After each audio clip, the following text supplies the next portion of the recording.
Olá pessoal, tudo bem?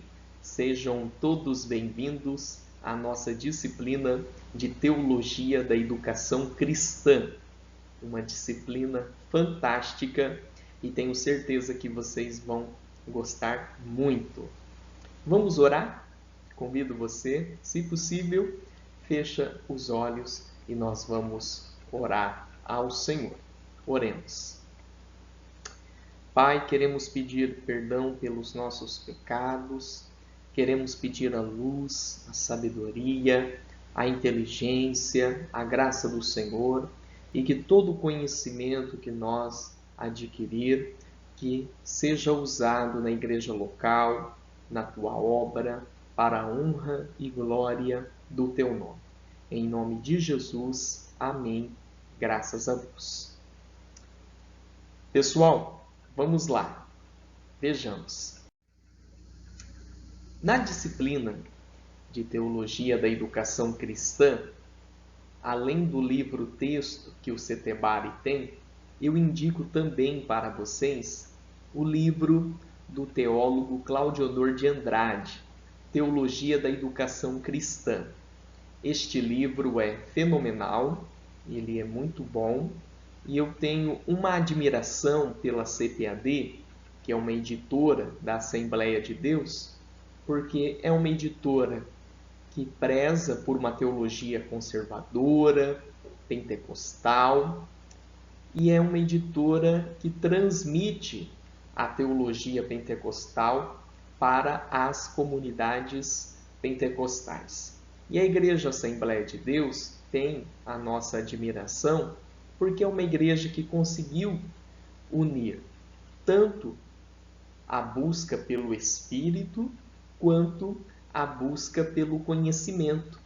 É uma igreja que nos motiva a buscar pelo poder de Deus e também pelo conhecimento.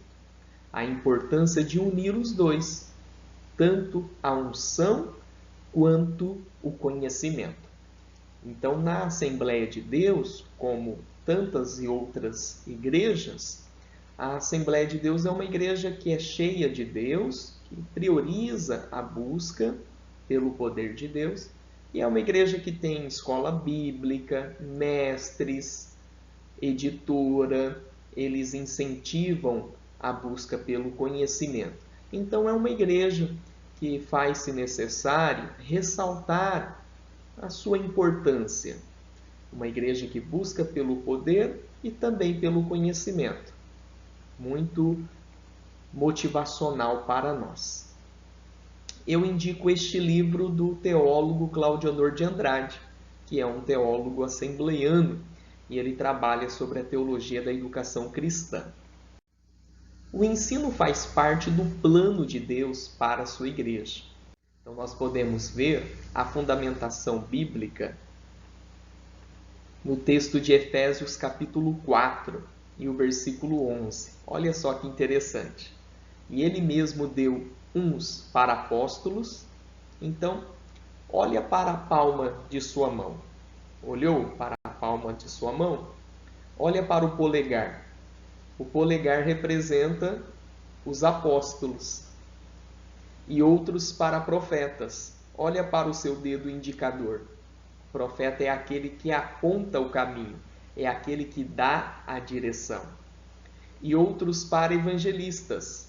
Olha para o seu dedo médio. Ele é o maior de todos. Ele chega sempre primeiro, ele sempre está na frente. Assim é também a função dos evangelistas. E outros para pastores. Olha para o dedo da aliança, o dedo anelar, porque o pastor tem uma aliança com Deus e também uma aliança com o seu povo, com o rebanho da igreja local. E doutores, que representa o dedo mínimo. Olha que comparação interessante, olha que comparação legal. O apóstolo Paulo, ele citou os 5 ministérios e colocou desta forma, colocou nesta ordem: apóstolos, profetas, evangelistas, pastores e mestres. E podemos fazer também uma comparação com os dedos de nossas mãos. Então, os apóstolos representam força, alicerce. Os profetas dão a direção, o caminho. Os evangelistas sempre chegam na frente, sempre estão a trabalhar. Os pastores têm aliança com Deus e com o povo. E os doutores? Eles trabalham nos bastidores, nem sempre eles aparecem, mas eles são fundamentais. Imagina você sem o dedo mínimo, como seria? Seria difícil, não daria para você executar algumas funções. Então vejamos, assim são os mestres na igreja local. Naquela conferência profética, avivalística, talvez o mestre não vai aparecer. Ele vai estar nos bastidores, na sala do discipulado, na sala da escola bíblica, no curso de capacitação para obreiros, no aconselhamento pastoral dentro de um gabinete, na capacitação de líderes, em cursos de teologia. Porém, o seu trabalho é fundamental, o seu trabalho é crucial. E o dom de ensino faz parte do plano de Deus para a sua igreja. Então, olha só para a imagem, você pode olhar para a tela. Vejamos então a comparação. Apóstolo, o dedo polegar, profeta, o dedo indicador, evangelista, o dedo médio, pastor, o dedo anelar e mestre, o dedo mínimo. Olha que comparação bacana. O apóstolo Paulo, quando escreveu Efésios capítulo 4, versículo 11, ele colocou nesta ordem: apóstolos, profetas, evangelistas, pastores e doutores. E nós hoje podemos fazer uma comparação com os dedos, com as funções dos dedos de nossas mãos. Como que é o seu envolvimento com o ensino? Como que é o seu envolvimento com o ensino? Na igreja local, como que é o seu envolvimento com o ensino? Como que é? Você tem uma atividade de ensino na igreja local, você prega, você dá palestra, você dá aula na IBD, você é professor de discipulado, você é líder de célula, você trabalha com evangelismo e capacita pessoas para que elas vão evangelizar, você é líder de um ministério e você sempre tem que ensinar, pregar. Como que é o seu envolvimento com o ensino? Eu quero provocar com você esta problematização. Você tem um envolvimento baixo, um envolvimento médio ou um envolvimento alto com o ensino na igreja local? Como que é o seu envolvimento? Baixo, médio, alto? Você tem que se envolver com o ensino da sua igreja. Claro, se você tiver aptidão para ser mestre, se você tiver um envolvimento com o dom de ensino. Eu quero provocar em você este interesse, eu quero provocar em você este desejo de se envolver com o ensino. Professor, eu constatei em oração, em reflexão, que eu não tenho o dom de ensino. O que eu posso fazer? Você pode auxiliar aquele que tem o dom de ensino. Você pode segurar as cordas enquanto outros descem até lá embaixo para efetuar o ensino, para efetuar o trabalho. Mas você precisa estar envolvido diretamente ou indiretamente com o ensino da sua igreja. Seja como aquele que transmite, ou como aquele que ajuda, ou como aquele que recebe. Mas todos nós temos que estar envolvidos com o ensino na nossa igreja local. A realidade, pessoal, será que todos os obreiros são preparados teologicamente, biblicamente? Como que está a preparação dos obreiros nas igrejas atuais? Será que todos estão preparados? Como que está esta realidade? O que eu admiro, graças a Deus por isso, que hoje nós temos muito acesso a um preparo teológico, bíblico. Então hoje nós temos muitas opções de cursos teológicos, de preparação acadêmica. E antes não. Antes era escasso ter uma escola teológica, ter uma oportunidade de ensino. Hoje há um incentivo, há uma motivação muito grande para que a pessoa faça um preparo teológico, um preparo acadêmico. Antes não. Antes havia críticas sobre os cursos de teologia, sobre o preparo teológico e acadêmico. Então, eu acredito que nós temos avançado muito. Eu acredito que nós temos nos desenvolvido muito. E graças a Deus por isso. E olha só a realidade de hoje. Olha só. Beiramar é aluno de curso à distância da Faculdade Teológica Batista do Paraná. É uma instituição de ensino e esta instituição de ensino tem outro aluno preso em Catanduvas e foi o capelão presidiário quem apresentou o curso a Fernandinho. Então, olha só, você deve se recordar do Beiramar e hoje ele já está formado em teologia. Ele tem um curso superior em teologia. Então, olha que engraçado. Ele é hoje uma pessoa formada em teologia, uma pessoa bacharel em teologia, reconhecido pelo MEC. Imagina se ele for discutir teologia com uma pessoa que sempre lutou contra a teologia, com uma pessoa que nunca quis fazer um curso de teologia. Talvez ele colocaria, me desculpa essa expressão, talvez ele colocaria no bolso essa pessoa.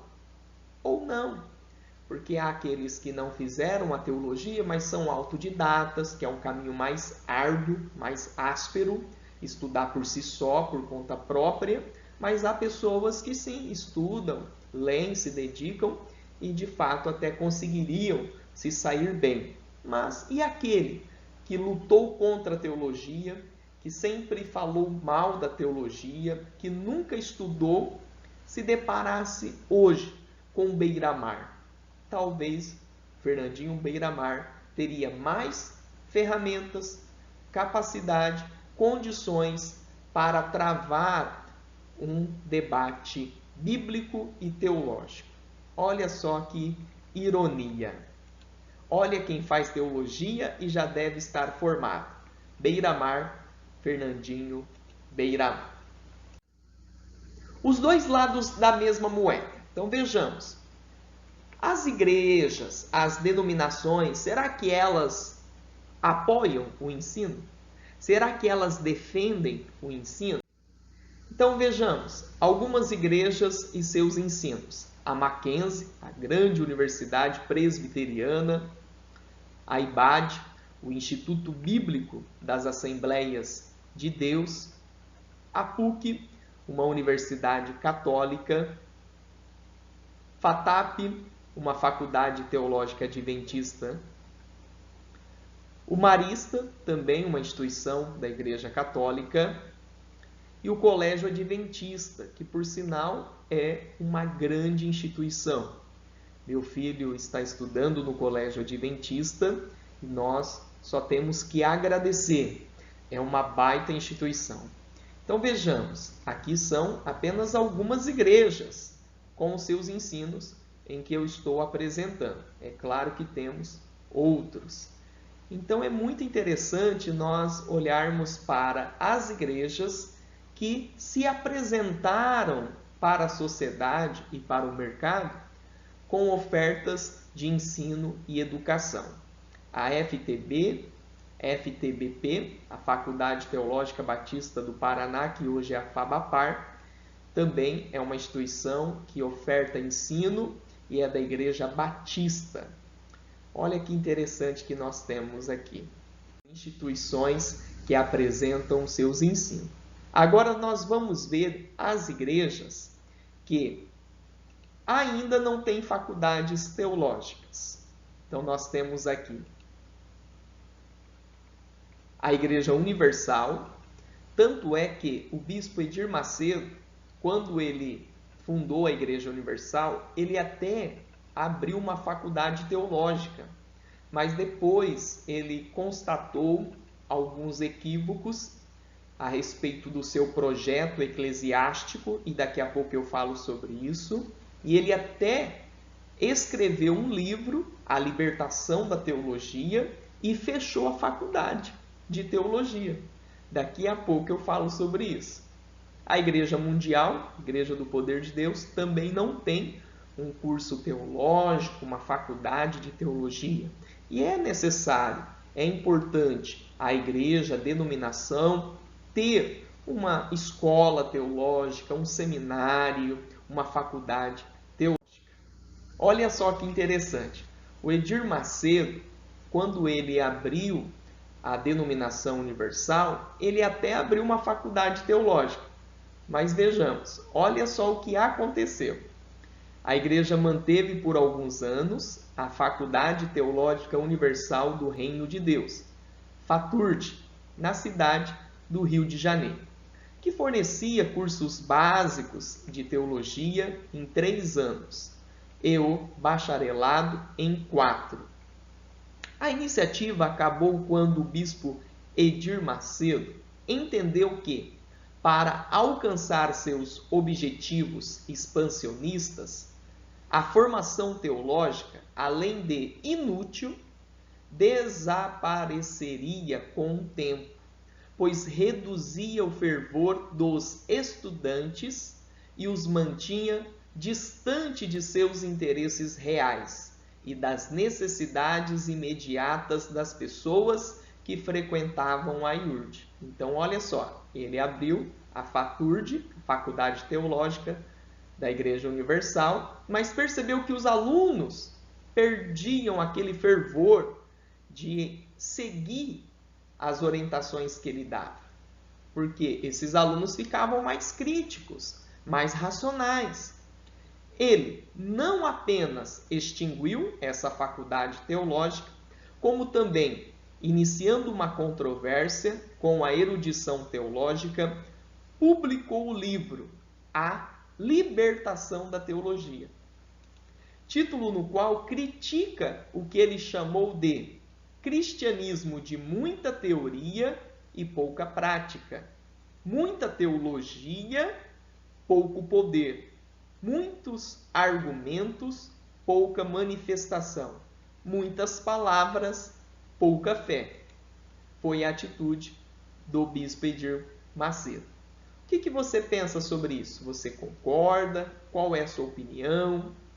O que você pensa sobre esta afirmação do bispo Edir Macedo? Então vamos lá. Pois bem, o que é educação? Vejamos. A palavra educação se origina da palavra latina educare, que significa conduzir para fora. Portanto, a palavra educação vem do latim educare, que significa conduzir para fora. A educação tem como objetivo promover mudanças no ser humano. Então, a educação, ela é uma palavra latina, educare, que significa conduzir para fora, que tem como finalidade promover mudanças no indivíduo.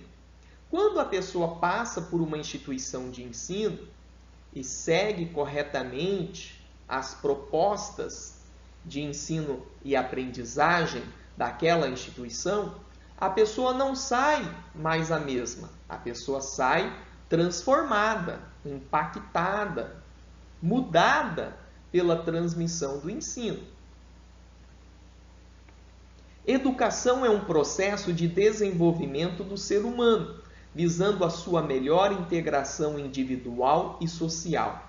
Portanto, a educação desenvolve o ser humano para que ele seja uma pessoa melhor para consigo e também para com a sociedade.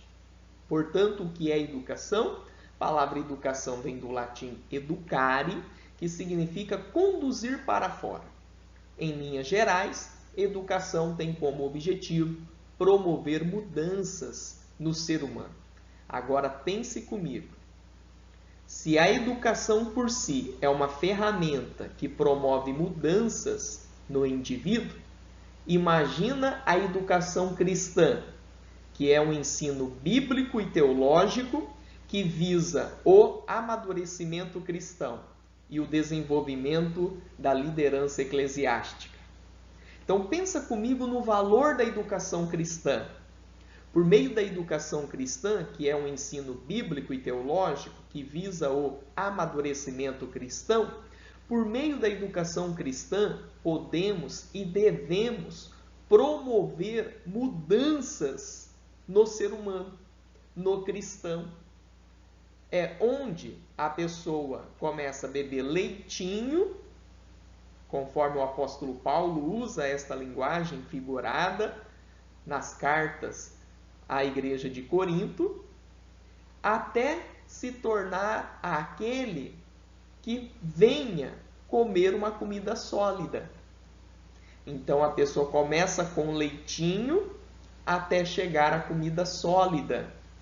É um processo de amadurecimento cristão. É um processo de desenvolvimento cristão. E este desenvolvimento cristão, ele é proporcionado pela pregação da palavra, pelo ensino, pelo convívio cristão, por meio do exemplo, por meio do poder de Deus sobre a comunidade cristã. E lá está o ensino, seja de modo sistematizado dentro de uma sala de aula, ou seja de um modo assistematizado por meio do dia a dia, através dos nossos exemplos. Exemplos esses que estão amparados, alicerçados na Bíblia, que é o conteúdo do ensino. Então veja a importância da educação cristã.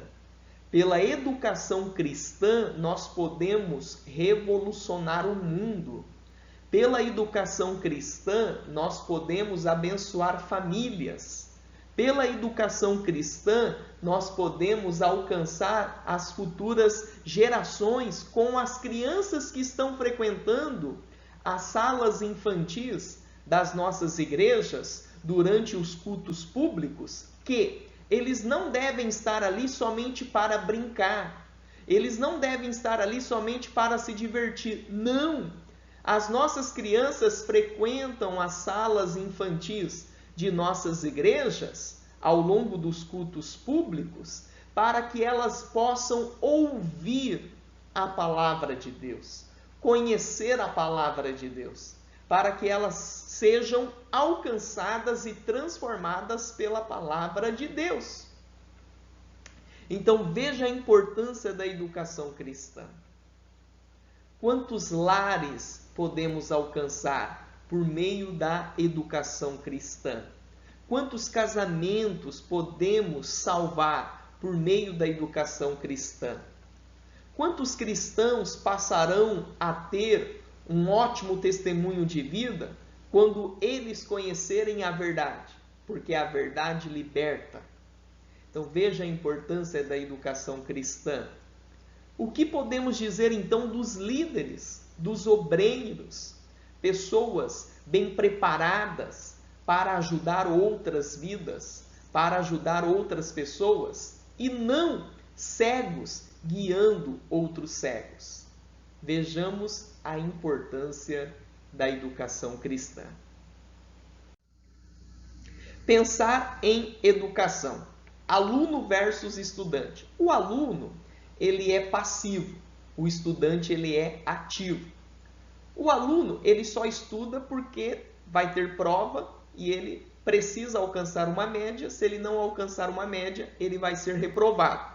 O estudante não. O estudante ele estuda por si só, ele é proativo, ele ama o conhecimento e ele tem autonomia intelectual, ele é esclarecido, ele busca pelo conhecimento. O aluno, ele é passivo. O estudante, ele é ativo. Agora eu penso comigo e lhe pergunto. Imagina um obreiro sendo aluno. Ele vai fazer caca. Imagina um obreiro sendo estudante. Ele vai se preparar com antecedência. Imagina um professor da EBD sendo aluno. Ele vai preparar a lição na hora que ele estiver dando aula. Imagina o professor da EBD sendo estudante. Ele vai se preparar com antecedência. Imagina o pregador, aluno. Ele vai preparar a mensagem em cima do altar, na hora da pregação. Imagina o pregador que é estudante. Ele vai se preparar com antecedência. Portanto, toda instituição de ensino tem como finalidade promover em seus alunos essa transformação do estágio de aluno para o estágio de estudante. A instituição de ensino versus a educação. Toda instituição de ensino tem este compromisso com a educação, promover mudanças no indivíduo, de aluno para estudante. A importância da leitura. Quem não se assenta para aprender não pode ficar em pé para ensinar. À medida que você se abastece, se enriquece com leituras, com conhecimentos, você passa a ter mais condições para ensinar, para transmitir. Então é importante você ter uma vida de leitura, mas não queira ler 100 páginas da noite para o dia. Começa com uma meta pequena, leia 5 páginas por dia. Se você ler 5 páginas por dia, em 30 dias você terá lido 150 páginas. Já vai ser um livro. Para quem não lia nada, ler um livro por mês está ótimo. Então leia 5 páginas por dia. O valor da educação sistemática. O que é uma educação sistemática? A educação sistemática é o que vocês estão fazendo no CETEBARI. Uma educação sistemática é aquela que segue metodologia, currículo, disciplinas, onde você vê X disciplinas, X matérias. Então você segue um sistema, você segue um currículo, você segue um plano de ensino. Já na educação assistemática, é quando você estuda por si só, é quando você acessa um jornal, você ouve uma pregação, você acessa o YouTube, você conversa com alguém e você vai obter conhecimento, você vai obter informações, você vai obter uma educação. Só que é uma educação assistemática, varia muito, não segue um ritmo, não segue uma metodologia, não segue um ensino sistemático. Também tem o seu valor, também tem a sua importância. O ideal é nós termos os dois. Nós temos que ter uma educação sistemática, que é esta que vocês estão recebendo, que o aluno que faz uma faculdade está recebendo. E também temos que ter uma educação assistemática. O que é educação sistemática? É no dia a dia, é por si só, diariamente, nós vamos acessando informações, acessando conhecimentos e vamos obtendo uma educação, uma formação.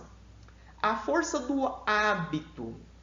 É necessário 40 dias para construir um novo hábito. Então vejamos, o hábito é mais forte que o desejo. Tem pessoas que têm o desejo de ler muito, mas não têm o hábito da leitura, logo não consegue ler.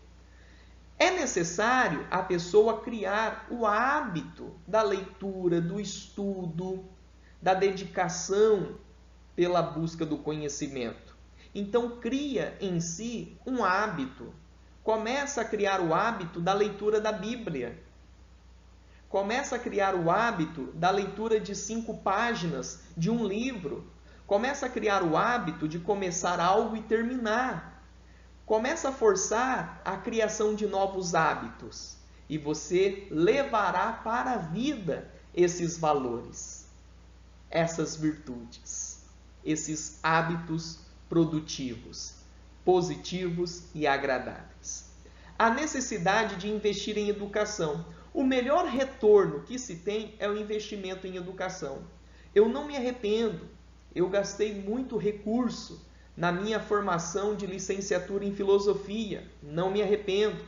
Eu gastei recursos na minha pós-graduação, eu tenho gasto recursos na minha formação pessoal em relação à minha educação, na educação da minha esposa, na educação dos meus filhos, eu tenho investido muito.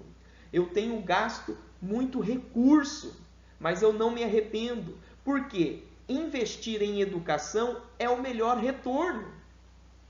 Nós ganhamos enquanto pessoas, nós ganhamos enquanto profissionais, nós ganhamos enquanto cristãos, nós ganhamos enquanto obreiros. Portanto, o melhor investimento é em educação. Aprendendo com outras instituições. Claro, nós temos que olhar para os católicos e temos que aprender com eles. Eles têm escola de ensino fundamental, ensino médio, faculdade, universidade. Nós temos que aprender com os batistas. Eles também têm os seus centros de ensino. Com os presbiterianos, que têm uma excelente universidade. Com os adventistas, que têm uma educação fenomenal, e também com outras pessoas. Mas para finalizar, olhando para a nossa cozinha, a nossa igreja local, como que está o ensino na sua igreja local? A sua igreja local defende o ensino? A sua igreja local investe em ensino? Você, enquanto líder cristão, membro da sua igreja local, você investe no ensino? Como que é o seu envolvimento com o ensino na sua igreja local? Por que não temos tanto apoio à educação? Sendo que a educação nunca foi despesa, sempre foi investimento com retorno garantido. Eu vou elencar aqui alguns motivos, algumas razões por que não temos tanto apoio à educação. A realidade social, o Brasil é um país que tem pessoas com baixa renda, que é de classe D, classe C. Então, devido à realidade social, não ter condições de pagar por um curso, não tem condições de pagar por um curso para aprender um novo idioma. O governo não dá tanto incentivo como poderia fazer em relação à educação. Claro, há muitos incentivos, mas dá para fazer ainda mais. Questão de tempo, nós do século XXI, nós temos pouco tempo. Nós estamos envolvidos por uma rede tecnológica, por um consumismo, por um ativismo desenfreado, que nos falta tempo. Porém, nós temos que administrar o nosso tempo e nós temos que reservar tempo para a educação, para o ensino, para a aprendizagem. Falta de vontade. Tem pessoas que não querem aprender, tem pessoas que têm preguiça e não querem estudar. E nós temos que vencer a nós mesmos. Por quê? Porque muitas vezes nós vamos nos deparar com a falta de vontade. E nós temos que provocar em nós o desejo pela aprendizagem, o desejo pelo aprender. Nós temos que criar em nós muita vontade para aprender. A preguiça em si. Estudar exige esforço, claro. Estudar dói. Estudar é algo que é desconfortável. Estudar não é algo tão simples. Estudar dói a cabeça, estudar dói a bunda, estudar dói as costas, estudar é um esforço físico e racional. Estudar exige esforço, porém os seus frutos são gratificantes. falta de conselhos e apoio. Há pessoas que nunca receberam conselhos. Pelo contrário, receberam conselhos no sentido oposto. Olha, não estuda não. Se você estudar, você vai matar a tua fé. Olha, não estuda não. É o Espírito Santo que faz. Olha, não estuda não. É Deus que opera. Para que você vai estudar? Vive na dependência do Espírito. Então, tem pessoas que, ao invés de receberem conselhos positivos, ainda receberam conselhos negativos. E outros que nem receberam sequer um conselho.